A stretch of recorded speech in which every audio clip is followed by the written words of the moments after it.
John Ashbery, an enigmatic genius of modern poetry whose energy, daring and boundless command of language raised American verse to brilliant and baffling heights, died early Sunday at age 90.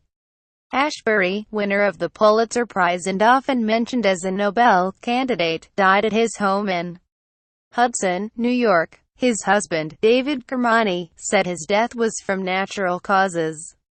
Poem of the week: Life is a Dream by John Ashbery Read. More few poets were so exalted in their lifetimes.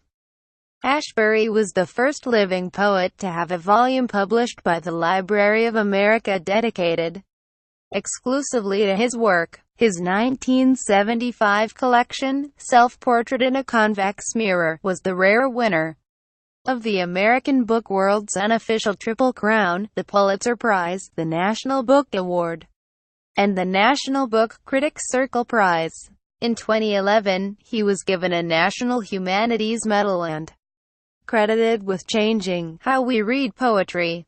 Among a generation that included Richard Wilbur, W.S. Merwin and Adrienne, Ashbery stood out for his audacity and for his wordplay, for his modernist shifts between high oratory and everyday chatter, for his humor and wisdom and dazzling runs of allusions and sense impressions. No figure looms so large in American poetry over the past 50 years.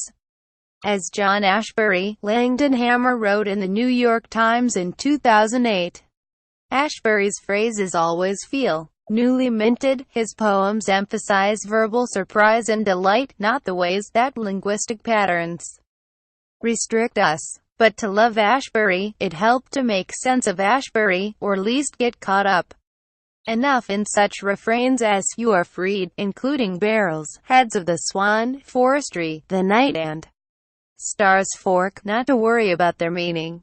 Writing for Slate, the critic and poet Meghan O Rourke advised readers not to try to understand the poems but to try to take pleasure from their arrangement, the way you listen to music.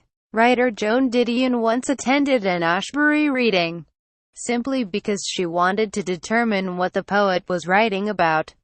"I don't find any direct statements in life," Ashbery once explained to the Times in London.